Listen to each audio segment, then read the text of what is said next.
Estamos aqui para mais uma transmissão do Rampage, para a trilha especial aí do Startups and Downs, onde a gente está contando um pouco da cronologia, né, que uma empresa passa.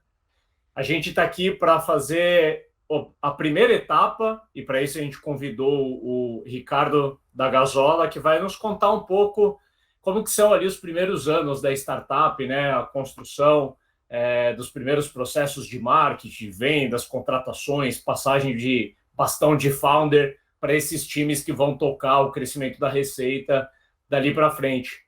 Ricardo, se apresenta aí para a gente, quem é você, quem é a Gazola. Legal, Ricardo, obrigado pelo convite, prazer estar aqui. Eu sou Ricardo Lerner, sou fundador do Gazola, sou formado em engenharia de produção e trabalhei a vida inteira em logística e suprimentos, né, em empresas de grande porte. E aí eu tomei uma decisão de empreender muito para virar minha vida de cabeça para baixo, né, e aprender um monte dentro desse mundo. O Gazola é uma empresa que conecta empresas que possuem frota, majoritariamente transportadoras, com postos de combustível. Por quê? Bom, o caminhão ele tem que abastecer, né, para fazer o transporte de mercadoria. E quando ele vai abastecer no posto, é muito comum os motoristas usarem uns cartões de frota. É tipo um vale-refeição, só que é um vale-combustível. O grande problema é que toda vez que o motorista paga o combustível com esse cartão, o posto perde aproximadamente metade da margem da venda dele. E aí, na hora que a transportadora vai tentar negociar um desconto com esse posto, afinal de contas, o combustível é o principal custo dessas transportadoras, ela não consegue, porque o posto, que é o parceiro de negócio dela, já está com uma margem totalmente apertada.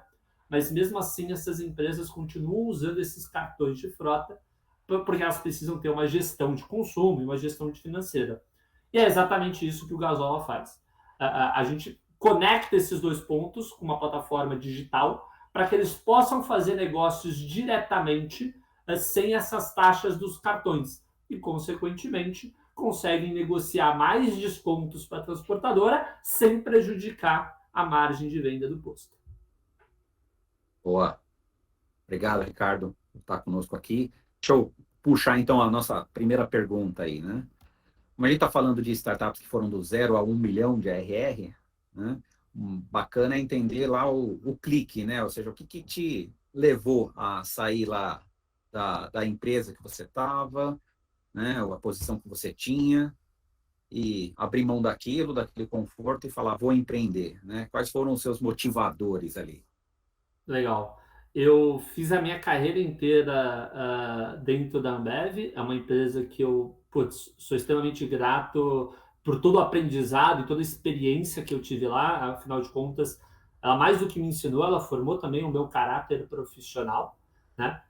E depois de quase 10 anos trabalhando na logística, minha última posição era gerente corporativo de projetos logísticos.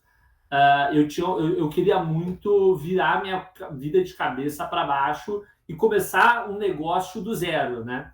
E no caso do Gazola foi até simples o início do projeto, porque, bom, como minha última posição era gerente de projetos, né? Eu tinha lá um monte de umas 5 ideias na cabeça do que a gente poderia fazer de negócio, né? A gente optou pelo Gazola porque a gente entendeu que o maior custo das transportadoras estava relacionado ao combustível, né?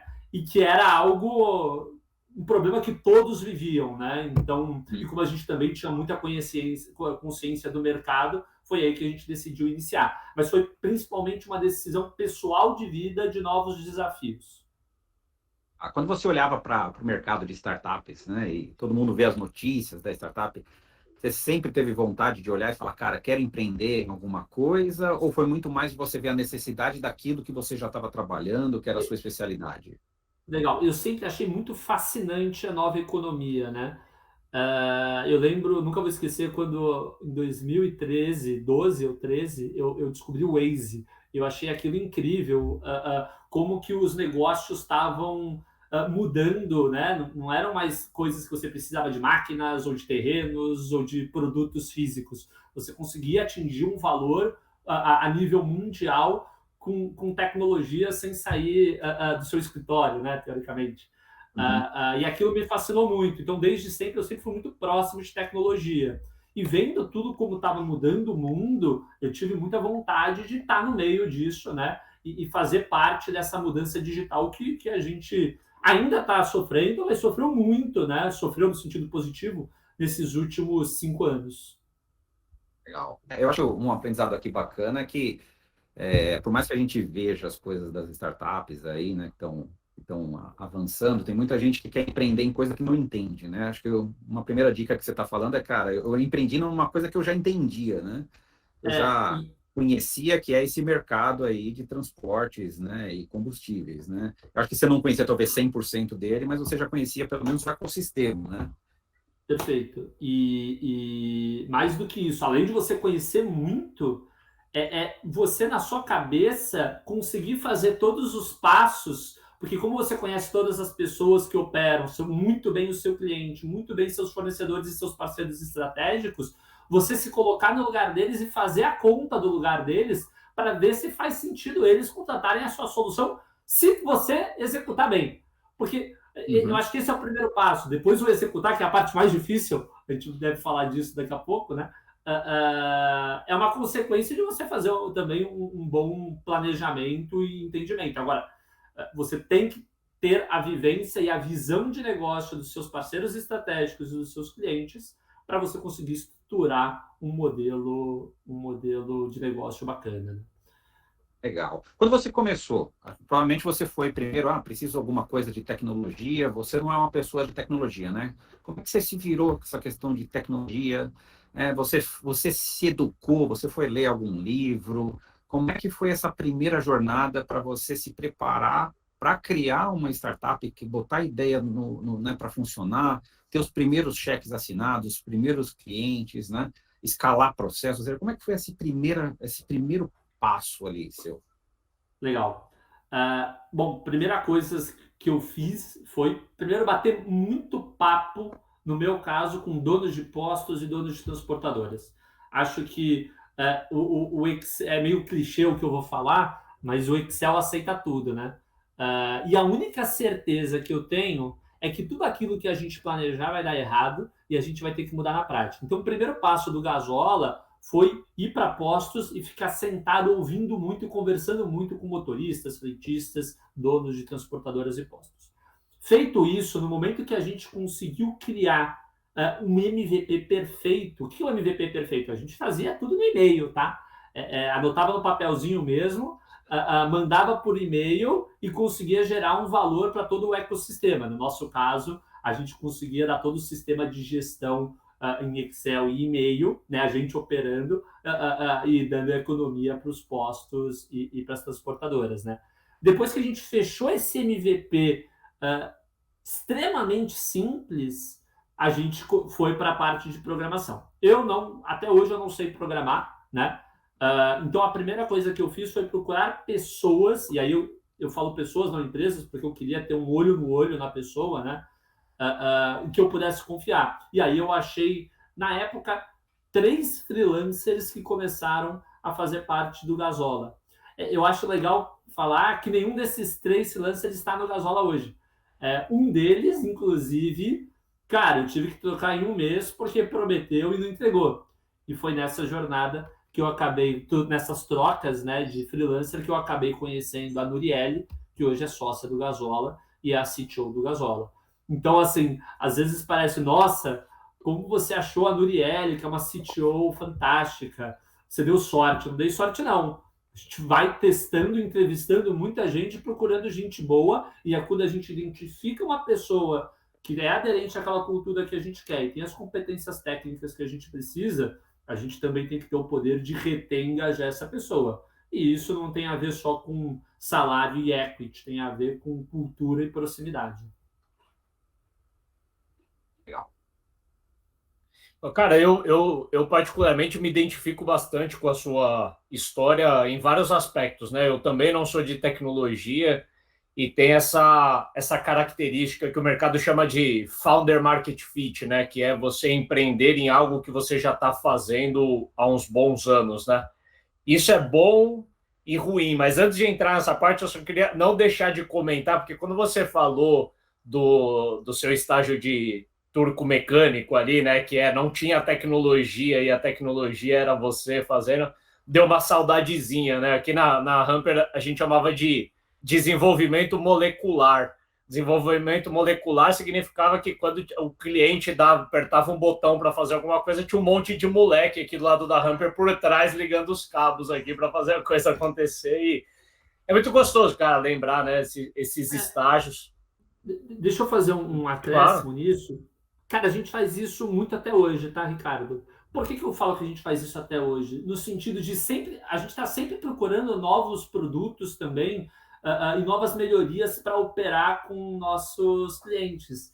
E esse conceito e essa cultura de você fazer o molecular, eu gostei do nome, ele é vivo, né? Porque, legal, a plataforma do Gasola hoje, pô, faz, sei lá, acho que está fazendo quase um abastecimento a cada 30 segundos, né, no Brasil. Obviamente, você precisa de uma tecnologia para escalar isso. Mas, em paralelo, a gente tem vários produtos que a gente está lançando que a gente vai testando. Então, quando perguntam para mim, pô, o Gasola está em que fase? Ele está em prototipação, ele está em tração, ele está em escala, eu nem sei as fases direito, porque para mim eu estou em todas ao mesmo tempo. Essa para mim é a melhor resposta. A gente está em todas ao mesmo tempo, sempre. E é isso que mantém uma empresa viva e flexível de acordo com o mercado. Essa cultura de testar coisas e de nem sempre fazer as coisas escaláveis, ela é muito boa, ela é muito boa e ela precisa ser relembrada em estágios diferentes. Recentemente, aqui na Hamper, a gente se deu um heads up de falar, pô, a gente fez tanta coisa tão rápido aqui e quebrando as coisas mesmo, mas crescendo e gerando valor para o cliente.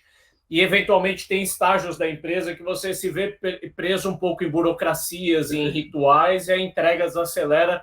Tem que resgatar esse espírito de startup a todo momento e ter essa disposição a testar coisas que não escalam para depois aplicar uma cartilha mais escalável. E linkando com o assunto de fazer coisas que não escalam, ser um founder que tem um fit muito grande no mercado que você está empreendendo tem um lado ótimo, porque você sabe mais ou menos onde você está pisando e você consegue gerar credibilidade tanto com o cliente quanto com o fornecedor de uma forma relativamente rápida. Eu queria que você contasse um pouco como que foi esse momento, a gente chama de founder sales, né? Que é quando é o founder fazendo tudo, né? Eu lembro na minha época, eu respondia ticket de suporte, eu mandava nota fiscal, eu cobrava inadimplência, eu fazia demo, onboarding, proposta, fechava a venda, tocava o sino, né? E é uma época que eu tenho saudade quando começou a tracionar, porque depois teve uma época que isso começou a ser operado em volume e eu beirei um burnout, assim, né? De volume de trabalho diário. Mas, enfim, cara, conta um pouco aí como que é essa fase especial da jornada, se é que você passou por algo análogo a isso. Muito legal. Acho que eu tenho 3 pontos que eu acho legal citar aqui. O primeiro ponto é que quando você está começando um negócio, é comum você acordar, vou começar um negócio. Você acorda, você não tem muito o que fazer, porque você tem que criar a tua agenda e você não sabe. E bem provavelmente 90% das coisas que você vai fazer durante o dia, você não precisava fazer, só que você não sabe. Então, naturalmente, você tem que fazer 10 coisas para depois que você fizer, você descobrir qual que é uma. Então, assim, exige no início uma disciplina muito grande do founder de criar a agenda dele. Eu lembro que uma das coisas que eu tinha na minha agenda que eu achava importante era eu ter um cartão de visita. Eu estava na minha agenda lá, eu lembro, atividades para fazer, imprimir um cartão de visita, porque eu estava indo visitar cliente, eu precisava de cartão, mas a gente vai descobrindo no decorrer. Eu tenho, acho que, 3 fatos rápidos que eu queria citar, de coisas que eu até fiz errado, que não deram em nada, mas foram puta de um aprendizado. Então, a primeira coisa cara, fizemos o teste, deu certo, vamos começar a tracionar, né, a vender, ir para a rua. Primeira coisa que eu fiz foi fechei com um posto de que participou do meu processo de entendimento, né, então virou amigo, e eu fui para a rua bater na porta, nem sabia para quem eu estava vendendo. Aí eu ia andando na rua, né, em São Paulo, e ia parando. E aí eu passei na frente de um cara que era um veterinário. Ele tinha um carro escrito lá que era veterinário. Nada a ver com o nosso perfil de cliente. Ele não precisa do Gasol, não tem nada a ver, mas eu não sabia ainda. E eu fiquei lá na fila esperando 2 horas para falar com o veterinário, com o gatinho do meu lado, para isso dar certo. E, ó, no meio, na verdade, eu fui embora no meio antes de ser atendido pelo veterinário, porque o sistema parou de funcionar. E aí eu fiquei com vergonha e saí fora, né? Mas foi nessas visitas que eu descobri que, cara, não é andando na rua e batendo de porta em porta que eu vou conseguir vender, né? Mas a gente tem que ter essas experiências para testar. E interessante, a gente está voltando a fazer esse teste agora no Gasola, só que com uma plataforma muito mais robusta, com uma expertise muito melhor, sabendo abordar. Então, esse teste ele tem que estar sempre acontecendo, né? Essa fase hustler, cara, eu só queria complementar com a parte do veterinário engraçada. Na época que a gente passou por isso na Hamper, a galera tirava onda, que eu tava tão viciado no pitch da Hamper, que eu pegava elevador com alguém, olhava para a pessoa e perguntava se era B2B, né? Se era B2B, eu já começava a vender. E é muito louco, eu acho que o founder ele tem que ir nesse estágio inicial. Eu acho que isso não muda no tempo, só muda para quem você está vendendo, né? Mas esse espírito hustler, cara, tem que existir. Complementando só, tem várias outras experiências que eu acho legal, mas nessa primeira etapa da jornada, eu acho que o founder, além de ele ter que criar a própria rotina dele, ir para a rua, ele começa a ter que aprender não só o produto, mas muito do modelo do cliente. Eu odeio o nome MVP, porque o nome MVP, todo mundo pensa em produto, né? Porque o P é de produto no final. Só que o mais importante para mim no MVP é você testar o mercado, testar a sua abordagem, testar a sua precificação, né? Então, eu tenho um outro exemplo aqui que eu lembro que eu estava 2 meses tentando fechar com o cliente, e aí eu cobrava na época 1% do valor transacionado, ele gastava 40 mil reais por mês, era 400 reais por mês, né? 1%. E não fechava, até que um belo dia eu falei, cara, deixa isso de lado, agora é 400 reais por mês e a gente fecha. Ele olhou para mim e falou, só 400 reais por mês? Eu falei, e fechamos no dia seguinte. Cara, aquilo me mostrou uma coisa que é muito importante todo founder ter. A gente, mesmo que a gente entenda do mercado, a gente não pode pensar com a nossa cabeça. Porque a gente não é a pessoa que é o cliente. A gente nunca vai conseguir pensar com a cabeça do cliente. Então, é extremamente importante você fazer 1 milhão de testes para que você aprenda. Cara, a gente tem vários casos aqui no Gasola que eu tinha coisas que eu tinha certeza que não iam dar certo e deram certo. Por quê? Porque eu estava pensando com a minha cabeça. E a minha cabeça não é o que importa. A cobrança por percentual, muitas vezes, remete a algo ruim na cabeça das pessoas. Eu, em outras épocas, quando eu tinha agência, já tentei cobrar percentual e ouvi da pessoa assim, mas você quer me tornar... você quer se tornar meu sócio? Porque você vai ter um percentual, né? E outra coisa que remete a imposto, né? Outras coisas que não são tão positivas na nossa cabeça. Hoje a gente criou 2 perfis de cliente. A gente tem clientes maiores que talvez pensem mais como eu pensava, né? E eles preferem o percentual. E eu tenho clientes menores que, em geral, distribuidoras menores de bebidas, talvez familiares, que talvez tenham um background diferente e aí eles preferem a mensalidade. No final, o que a gente tem que fazer é se adaptar para o que for melhor para o business, né? Boa. E eu queria ainda explorando esse estágio do Founder Sales, como eu falei, né, uma faca de 2 gumes. No começo é muito bom, porque você traciona relativamente rápido o negócio, porque você consegue transmitir credibilidade, energia na venda. E, na minha opinião, não tem pessoa melhor para fazer esses testes que você falou agora, tipo, quanto cobrar, como vender, qual é o pitch, né? Eu ofereço trial, eu faço demo, então ninguém melhor do que um founder. Eu vejo muito founder tentando delegar essa responsabilidade e perdendo tempo e resetando times de vendas, mas, na minha opinião, não é uma responsabilidade do time de vendas fazer essas validações, e sim do founding team. Mas uma vez que você encontrou um modelo minimamente replicável, eu imagino que você percebeu uma hora, pô, eu estou fazendo vendas que seguem um padrão parecido. E aí o instinto do founder é, cara, agora eu preciso cuidar de outros problemas e eu preciso contratar gente que vai fazer essa parte. Eu ensino, né, a pessoa. Você passou por isso? E se sim, como que foi? Até adicionando algo que o teu mercado tem uma particularidade, né? Que você é uma empresa digital, mas o teu público ele não é necessariamente digital, ele é um público um pouco mais offline, um pouco mais difícil de endereçar. Então não é tão simples quanto contratar pessoas de vendas de SaaS, que já sabe vender, você forma em uma semana, você tem peculiaridades do teu negócio que eu imagino que você precisa conseguir transmitir. Como que foi essa fase? Perfeito. No nosso mercado, mas acredito que em vários outros, realmente você entender do assunto do que você está tratando é extremamente bom. E a gente vê que quando a gente está num pitch de vendas, o cliente ele testa você. Ele faz umas perguntas que, inclusive, nunca vão acontecer na prática, mas cara, ele está quase te testando para ver se você entende mais do que ele.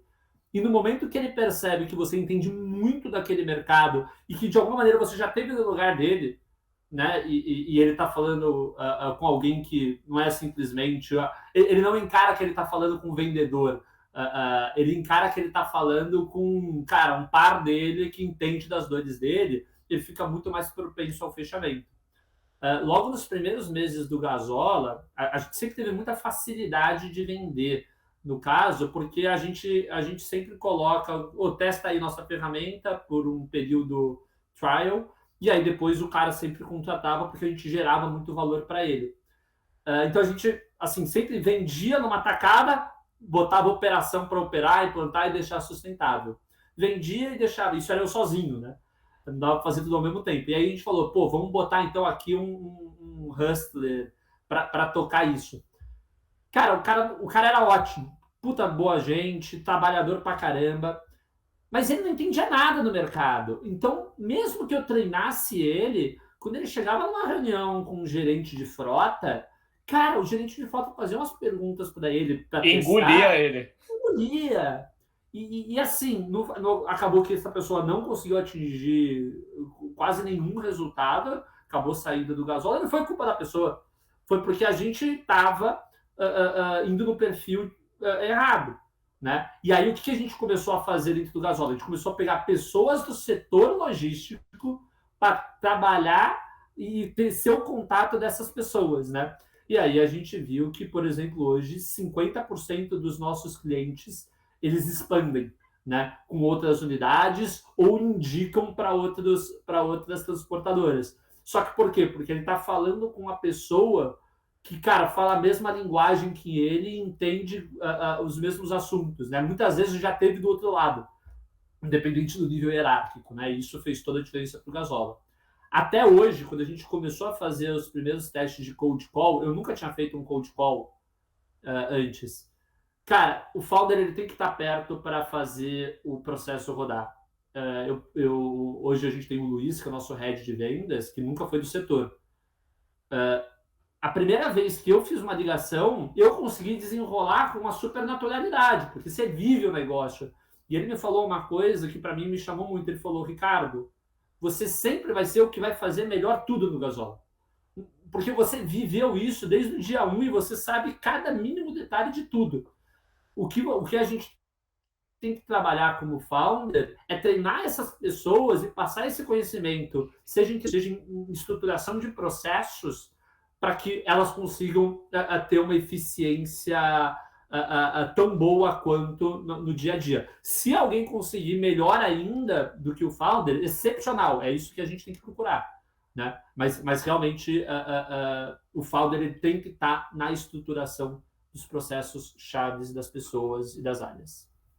Concordo demais. Cara, para fechar essa parte do Founder Sales, que eu acho que tem muito aprendizado legal dessa época, fazer umas perguntas mais específicas. Você falou duas coisas, né? Da descoberta do perfil ideal de profissional de vendas, que não é, eventualmente, o profissional formado em vendas, mas mais na área de vocês. Eu achei isso muito legal e eu vejo isso se repetir com uma frequência alta em negócios mais complexos, e também sobre canal de originação de leads, porque tendo em vista que é um mercado difícil de endereçar, né?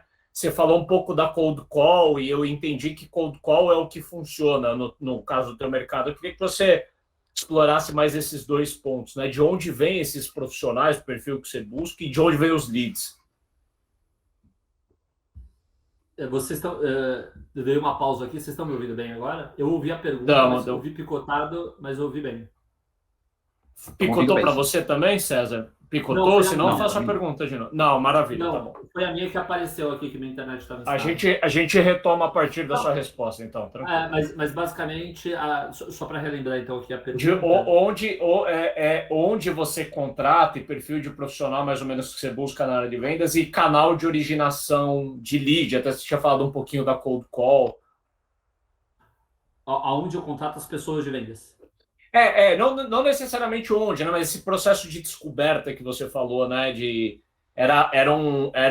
Você tentou, digamos assim, o profissional de vendas formado pelo mercado não rolou. E aí me parece que você identificou assim: se eu contratar gente de logística e formar vendedor, dá mais certo. Claro, pode deixar. Legal, Ricardo. Então, primeiro respondendo a parte de como a gente forma o time, né? A gente tem pessoas no time hoje que fizeram carreira em vendas, né? E vieram para cá, inclusive que foram já tiveram curso lá na Gama Academy, quando você estava dando curso pela Hunter, representando a Hunter lá, né? Boa, tô lá até hoje, inclusive. Legal. Mas a gente criou também uma trajetória dentro do Gasola muito legal, que cara, a gente pega muitas vezes um customer nosso e transforma o customer no vendedor. Isso ajuda demais, porque o customer, depois dele aprender tanto do produto e falar tanto com o cliente, quando ele faz a abordagem, ele já sabe todas as perguntas que o cliente pode fazer e ele já conhece muito bem a persona. Então, acabou sendo uma trilha dentro do Gasola, a pessoa entrar como um customer e, naturalmente, ela virar, ir para o time de vendas, seja como um SDR, seja como um closer, tá? E sobre originação de leads, cara, duas coisas legais. Primeiro, a gente gera muito lead por indicação. Eu acho que a gente defende muito em atender com extrema excelência. O Gasola nunca teve nenhum churn até hoje, e 50% dos clientes já indicaram o Gasola para um outro cliente e originou uma outra venda. E isso está muito ligado a gente agregar valor e está extremamente próximo. Então, se eu tivesse que citar dois dessa estratégia de indicação, estar próximo e gerar valor é a chave do negócio. Se você só estiver próximo e não gerar valor, não adianta. Se você só gerar valor e não estiver próximo, também não adianta. Né? E aí, para você ter a indicação, não é pedir indicação. Mas, se você sabe que aquele cliente ele tem um potencial grande, você faz uma reunião mensal, você ajuda a ele internamente estruturar os resultados e mostrar como ele está tendo esse benefício, ele expandir você é uma consequência natural. E um exemplo bom, que é um outro canal que a gente usa, que é o Cold Call, eu, particularmente, quando a gente foi testar o Cold Call, eu achei que as pessoas iam desligar na cara, porque eu não gosto de receber ligação da Vivo, por exemplo, ou da Claro. Uhum. Ou de companhias de telefone. Enfim. Agora, cara, quando a gente liga no telefone comercial daquela operação, daquele cara que está trabalhando e ele já está acostumado a receber esse contato dos fornecedores, ele até quer receber, cara, ele fala com a gente super legal. Cerca de 80% das nossas ligações, a gente tem um bate-papo super saudável com essas transportadoras, né? Porque, cara, faz parte da rotina do trabalho isso, né? Então, aí, de novo, um exemplo da gente não pensar e tomar decisões com a nossa cabeça, né? E sim com a do cliente. Mesmo que você entenda a vida do cliente, você nunca vai conseguir pensar exatamente igual a ele.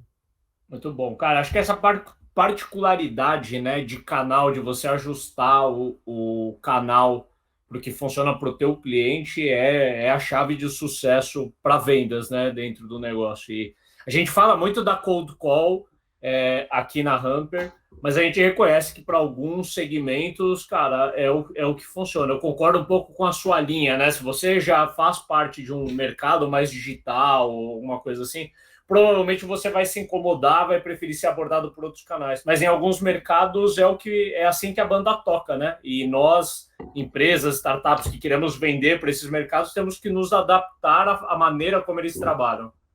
Deixa eu só fazer um adendo sobre isso. Claro. Cara, todo mundo já deve ter lido aquele livro Traction, e leu um monte de livro de receita previsível, de como fazer tudo. Gente, eu acho que o maior entendimento é: não existe varinha mágica.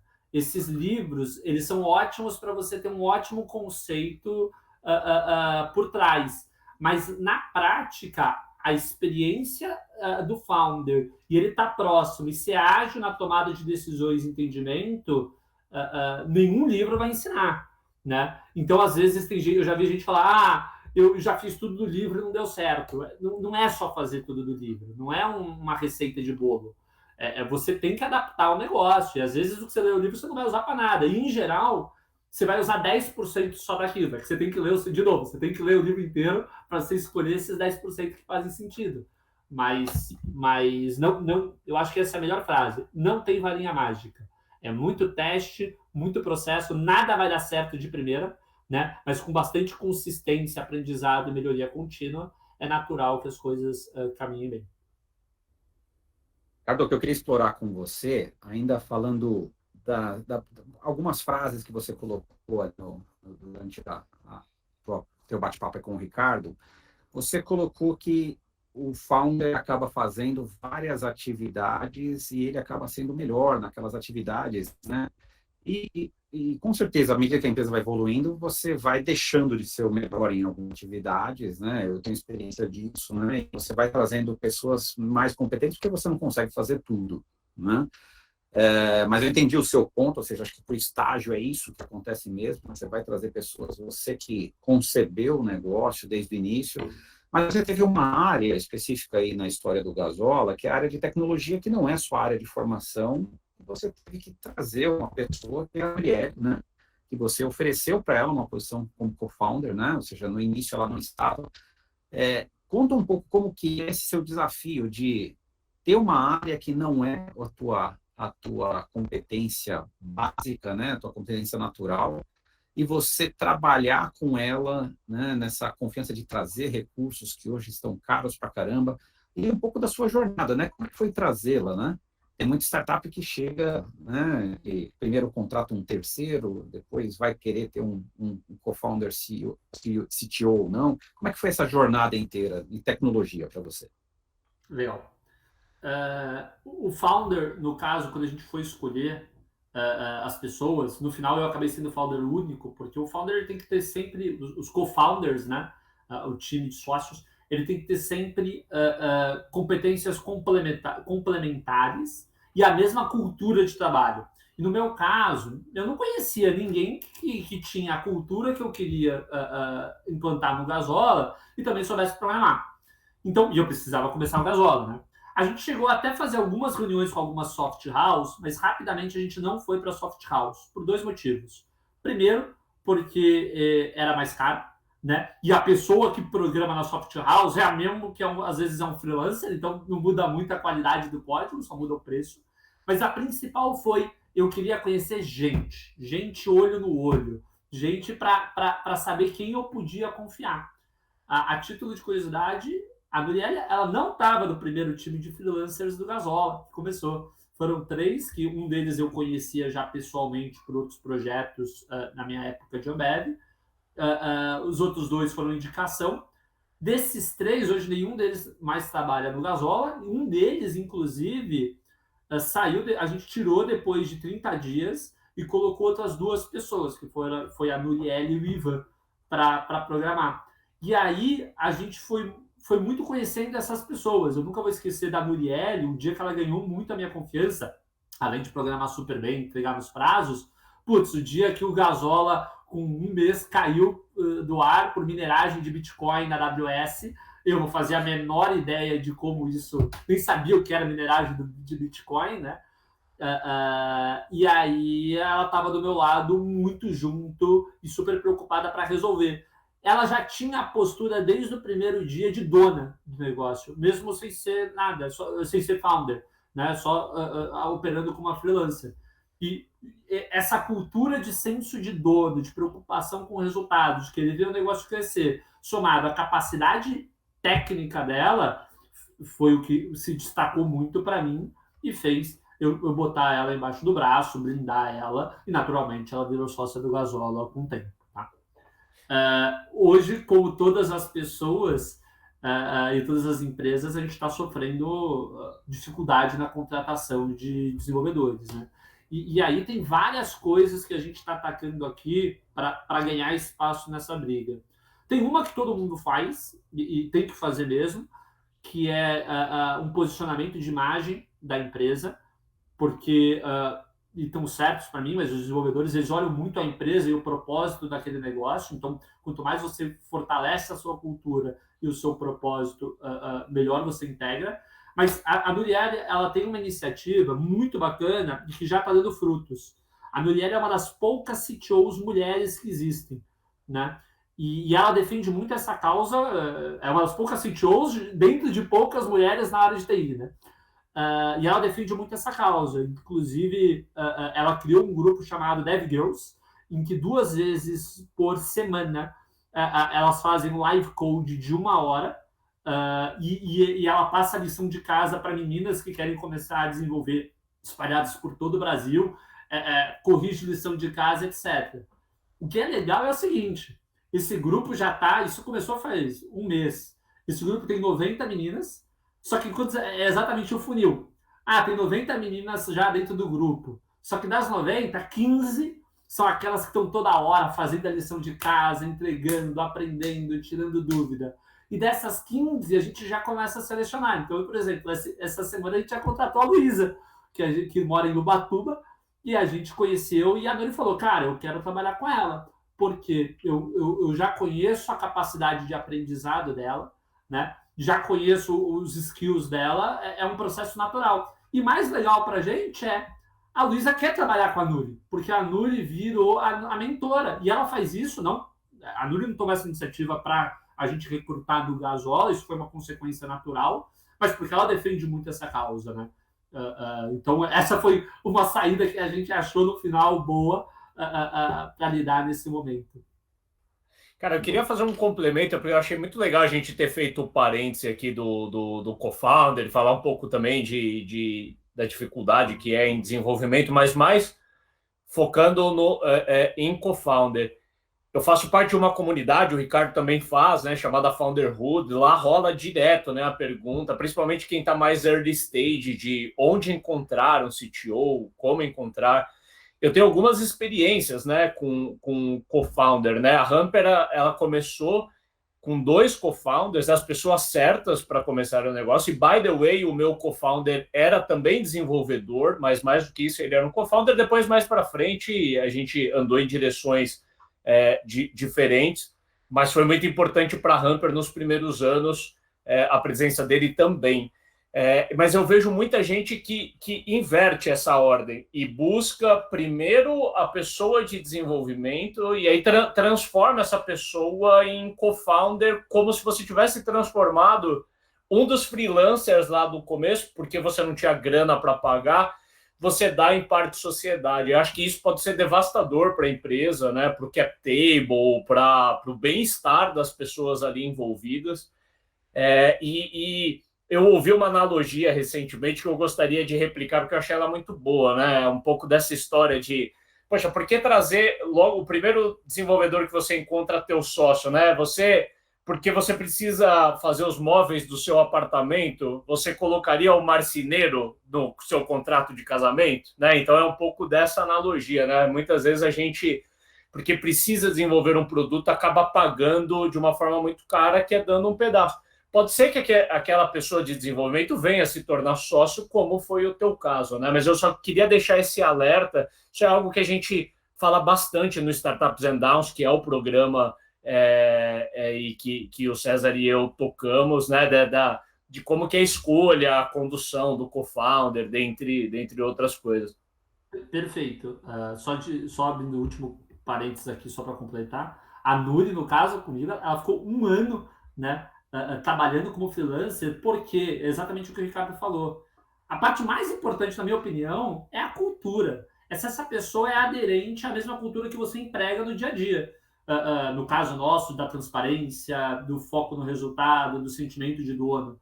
Né? A competência técnica, às vezes, a gente quer deixar em primeiro plano para resolver um problema de curto prazo. Tem que tomar muito cuidado, porque o problema de médio e longo prazo vai ser bem maior. Você começou você falou, com o seu dinheiro, né, ali, se mantendo, pagou ali o primeiro software, a primeira versão do software, fez as suas primeiras vendas, né? Em que momento que você falou, e você teve, né, a gente sabe que você captou, né?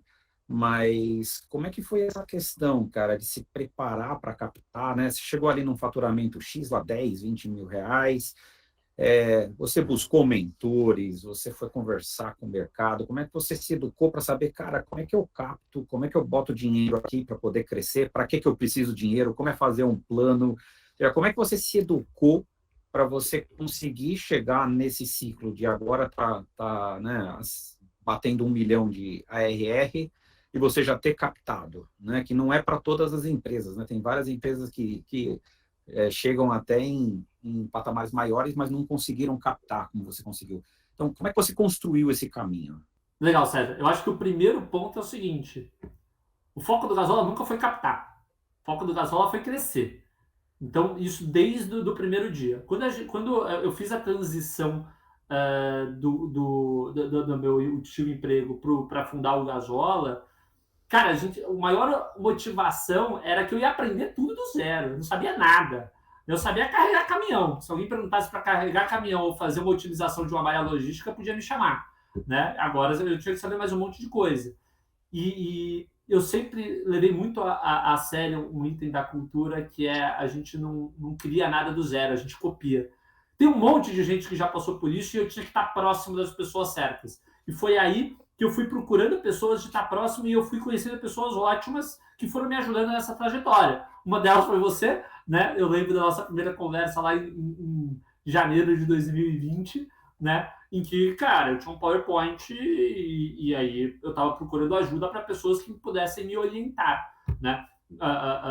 Então, assim, eu acho que o primeiro passo é, bata papo com pessoas que já passaram por isso. Eu bati o papo com vários outros founders que eu conhecia da época de faculdade, que foram para essa trajetória de empreender e eu não, que foram me ajudando e que eu mantenho um contato até hoje, né? Segundo ponto que eu acho importante é saiba selecionar muito bem as pessoas. Porque no momento que você começa a ter uma mínima atração e você começa a ser... As pessoas começam a olhar para você e começam a querer estar próximo de você, né? E aí você tem que ter muito bem um discernimento de quem é a pessoa que está lá para te ajudar e que vai te ajudar a chegar num passo maior, ou quem tá a pessoa que está querendo pegar uma carona só, né? Eu acho que um dos exemplos bons, e indo para a parte de momento de captação, etc. Eu lembro a primeira vez, numa das nossas mentorias que a gente fazia mensalmente, César, que vocês virou para mim e falou: você está pensando em captação? Minha resposta foi não. Esquece captação. Eu tô tocando aqui, tô crescendo tantos % ao mês e tô feliz. E aí, aos poucos, você foi me mostrando o que era esse negócio. E eu lembro que... E esse foi outro indício muito forte de você saber que você está com a pessoa certa. Eu lembro na primeira vez que a gente fez o plano de captação, o meu plano, ele estava extremamente conservador. E você foi uma das pessoas que falou: cara, não está justo para você isso. Para a Smart Money, no caso, que foi quem fez a captação liderada por você, se eu for pensar assim, a curto prazo, preto no branco, era ótimo. Você ia conseguir investir com um valor menor, com valuation, com a mesma grana, você ia pegar um percentual da empresa maior. E aí você foi me ensinando: não, cara, não é assim, senão você vai ter um problema lá na frente. Isso é pouco para você captar, você tem que captar mais, esse percentual não é justo, tem que ser menor, tem que ser maior, e etc. Então, é muito importante o founder ele sentir, quando ele não tem esse conhecimento, ele procurar alguém que tenha, né? No caso da Smart Money, eu encontrei isso, mas é muito importante o founder, independente com quem vai fazer um levantamento de um round, ele achar essa pessoa. Não necessariamente essa pessoa é o fundo que vai investir. Às vezes pode ser um amigo que você está batendo papo e ele te orienta, né? E a última coisa é, depois da captação, né, é um processo importante você aprender a lidar com isso, né? Eu imagino que tem pessoas que lidam de maneira totalmente diferente. No meu caso, eu sou muito conservador.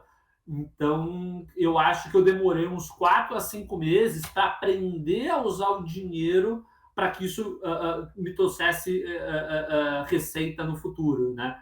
Eu estava muito, não, meu, eu tenho que gastar, eu queria continuar exatamente na mesma pegada. Que cada R$1 que eu gastava tinha que retornar 5 no dia seguinte, né? E não é esse o jogo, né? Às vezes você vai gastar um pouco mais para você testar coisas diferentes ao mesmo tempo, né? E antecipar um crescimento que viria em alguns anos. Você consegue antecipar para em alguns meses. Eu ia só complementar que eu acho que uma coisa em comum aí foi ter tido essa ajuda do César ali nesse estágio inicial da primeira captação. Ouvindo você falar da ajuda na modelagem, me lembrou muito ali, algumas vezes, é algo muito, muito dele, né? Algumas vezes ali no térreo do prédio dele, eu com meu notebook ali abrindo planilha com ele e debugando ali as coisas, muito antes ainda de fechar a rodada, né? Saudades desse tempo aí. Eu também acho que é uma coisa muito específica do César, porém, o que eu quero passar de recado para quem estiver ouvindo dos founders é você não tem que ter a sorte de achar um César, você tem que estar a todo momento em contato com um monte de pessoas. E aí, naturalmente, as chances de você achar uma pessoa que vai te ajudar a construir isso é muito maior. Eu já bati papo com mais de 40 investidores. E alguns deles queriam investir no Gasola e eu não achei que eles iam agregar valor a não ser o dinheiro. Eu falei, poxa, infelizmente isso não faz sentido para a gente. Mantive contato, mas não fazia sentido para a gente. Então, tem uma parte, sim, de sorte, de achar o César, mas eu gosto da frase que cada um faz a sua sorte. Então, no momento que você dá 100 tiros, é mais fácil você acertar um do que se der só um tiro. Então, Ricardo, uma coisa interessante que eu vivi, né? Como eu fui founder também, eu também fui founder de começar do zero, né? De começar ali numa salinha de 3x3 com mais uma pessoa e aí construir a empresa inteira, né? E hoje eu estou do outro lado, né? Como investidor, né? Cara, eu acho que o mais o investidor valoriza nesse sentido, e acho que foi legal, acho que vocês dois, né? Os dois Ricardos demonstram isso. Cara, é essa vontade de continuar aprendendo, né? Eu acho que vocês dois têm uma característica que eu acho que todo empreendedor nessa primeira jornada precisa ter, que é, cara, precisa estar sedento a aprender, cara. Precisa, é o que você falou, de falar com várias pessoas, né? Ninguém tem a verdade absoluta, né? A verdade você vai construir pelo teu contexto, pelo teu cenário. Mas, cara, ver alguém interessado em aprender, a se desenvolver, eu acho que isso é uma característica que é muito importante na hora da captação, né? E eu acho que você também colocou um aprendizado, que seria meu último ponto ainda, antes da gente passar para os nossos ups and downs, que é o depois do cheque assinado, depois do dinheiro na conta, essa continuidade do aprendizado, né? Você está agora celebrando aí, ter alcançado aí um MRR que te possibilita, né, um ARR acima de 1 milhão, né? Ou seja, foi uma jornada, você captou em abril, né? Agora de 2021, então está nessa jornada aí com a grana. Cara, o que tem sido de mais interessante nessa jornada? Que eu vejo você com muita gente agora, trazendo muita gente. Quais são esses desafios que você está vendo a partir de agora, além de saber usar o dinheiro que você compartilhou, né? Perfeito. O que você está vendo mais desafio a partir de agora? Continua essa pegada ainda de aprender muito, né? Eu acredito, né? Mas quais são as outras questões que você está mais pegando hoje? Legal. Eu acho que, assim, até a captação da grana, Ricardo fazia tudo. Tinha lá 3 pessoas que ajudavam, mas eu sabia de cada e-mail que saía do Gasola. Depois da captação, da gente aprender, é só replicar aquilo que o Ricardo fazia, né, no Gasola. Então, poxa, botando pessoas, treinando pessoas para executarem os processos que já existiam para eles irem tracionando. Só que chega no momento, agora que a gente está no ARR de 1 milhão, a gente quer chegar logo nos de 10 milhões, né? E aí a gente começa a repensar muito, o que a gente vai ter que fazer diferente, porque não é simplesmente você sempre a mesma coisa, né? Ah, beleza, vou continuar controlando todo mundo, ensinando todo mundo como fazer as coisas e as coisas vão crescer. O negócio ele começa a ganhar uma proporção que você não tem mais braço para estar ciente do que está rolando. E aí, para mim, a coisa mais importante, eu já falei algumas vezes aqui, mas eu repito, é gente, gestão e cultura, né? Então, cada dia mais eu vou fortalecendo cada vez mais a cultura do Gasola, reconhecendo as pessoas para que elas ganhem pista e virem tenham um sentimento muito de dono daquilo que elas fazem, né? Então isso para mim é o que vai levar o Gasola a atingir um ARR de 10 milhões em alguns anos. Animal, cara, eu acho que, né, sem dúvidas, é um pouco do que a gente está transmitindo aqui no Rampage e no Startups and Downs, com esse especial dos estágios da empresa, é o quanto muda, né? O que a gente conversando aí com os founders dessas operações percebe, né? Esse desafio de passar o bastão do founder para o primeiro time, depois desse estágio de 1 milhão a 10 milhões, vem um desafio de formação de lideranças e construção de times maiores, né? Até que chega no estágio que é M&A e outras, né? Para cada estágio você tem um desafio diferente. Cara, para a gente conseguir concluir, e é um ritual nosso aí do Startups and Downs, fazendo jus ao nome, queria te perguntar assim, né? Você falou de várias etapas, né? Como você empreendeu, construção de time, encontrar co-founder, captar.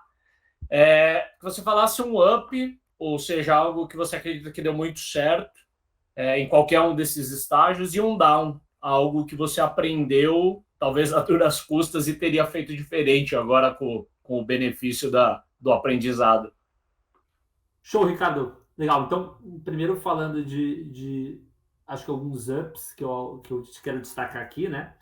O primeiro deles eu acho que a gente sempre esteve muito próximo de potenciais investidores. E a gente até hoje, a título de curiosidade, eu mando até hoje para 100% das pessoas que têm potencial de sinergia com o Gasola em algum momento, um reporte pelo WhatsApp mensal, né? De como estão os resultados. Porque, cara, o investidor, é meio clichê isso de novo, mas o investidor, ele não vai apostar, ele quer ter segurança, é isso que ele procura. E se você está conseguindo mostrar ações bonitas e o número crescendo, naturalmente isso vai gerar credibilidade e confiança, e naturalmente, na hora que você precisar fazer uma captação, você já vai estar próximo. Isso a gente já faz isso no Gasola. Captamos em abril a rodada com a Smart Funnel. Com a Smart Money, em maio, a gente já estava mandando reportes para outros. E a gente teve já fundos que falam, não, eu quero investir. A gente falava, não, ainda não, mas eu vou te manter informado pelo reporte para na hora que eu precisar eu abrir. Então, a gente tem essa segurança de na hora que a gente for ter que abrir uma captação. Né? E aí, a última coisa, outro ponto do up, a gente é extremamente focado no Gasola em operações e atender bem o cliente. E é por isso que a gente tem churn zero, e isso acabou se tornando o nosso maior canal de aquisição de indicações de clientes, né? Atender bem o cliente. E ter a pessoa certa e se manter cercado de gente boa com calma. Com calma às vezes a pessoa ela parece excepcional no primeiro mês, né? A gente tem que tomar cuidado e controlar a ansiedade para não atropelar e botar a pessoa para dentro como sócia do dia para a noite. Né? Então, para mim, um dos ups é o caso da Muriel, que a gente soube trabalhar e analisar muito bem. Tecnicamente, eu ainda pedi opiniões de outras pessoas que entendiam tecnicamente para avaliar ela, e aí, naturalmente, a gente acertou muito na pessoa. Né? E falando aqui dos downs, eu acho que tem 2 pontos principais. O primeiro cara, quando a gente fez a captação em abril, a gente ficou de um bom tempo sem usar muito esse dinheiro, muito com receio, porque a gente não sabia usar, né? E aí a gente sofreu bastante provocação do César, que foi ótima, de nos direcionar. Mas às vezes não é direcional, isso aí é direção que a gente precisa, é racional, né? Cultura, é emocional você saber lidar com essas situações. Legal que a gente entrou no trilho agora, mas querendo ou não, a gente acabou podendo ter entrado no trilho 4 meses antes, né? E outra coisa que foi uma consequência disso, né? É uma questão de delegar para o time, porque, cara, quando você cria uma empresa, é um sentimento como se eu tivesse, para mim, né? Eu não tenho filho, acho que vocês dois têm, vocês podem falar melhor, mas para mim é um sentimento como se eu tivesse um filho. Por muito tempo, a gente tinha suporte de 24 horas, mas suporte de 24 horas era eu. Já atendi telefone sonâmbulo e fiz atendimento sonâmbulo sem nem perceber. Isso naturalmente vai te desgastando muito. Então, você ter a capacidade de, fazendo analogia, de saber entregar, às vezes, o bebê teu para babá. Às vezes, para você poder tocar outras coisas. E não é que a babá vai cuidar super bem, mas você tem que tocar várias coisas em paralelo, né? Até para a criança crescer com saúde e você também crescer com saúde, né? Então, esse foi um down importante do Gasola. Cara, eu me identifico com os downs, né? Eu acho importante a gente mencionar que não tem uma trigger na empresa que quando cai o dinheiro do investidor, automaticamente o seu gráfico de crescimento empina para cima e você entra já em cash burn, né? Eu acredito que, em especial, founders que já vinham empreendendo no bootstrap têm um vício, e é um vício bom, né? De operar de uma forma um pouco mais conservadora. E por mais que você gaste, você continua mirando ali o break-even. E a questão de delegar também, eu também me identifico, mas na medida que a gente cresce e é capaz de atrair pessoas boas, a gente vai conseguindo se cercar, vai ver esse estágio do 1 para 10 é muito característico disso, né? De encontrar pessoas ou formar pessoas que vão mandar muito melhor do que a gente em finanças, tecnologia, vendas e por aí vai. Ricardo, cara, super obrigado aí pela participação, curti muito, me identifiquei muito, já conheci um pouco da tua história por falar com você, do que o César me conta um pouco, mas curti demais aí tudo isso embalado em uma única hora e tenho certeza que a galera vai poder aproveitar muito aí o que você trouxe. Show. Eu que agradeço aí o convite. Obrigado, César. Obrigado, Ricardo. Podem contar com a gente aí para o que precisarem. Valeu.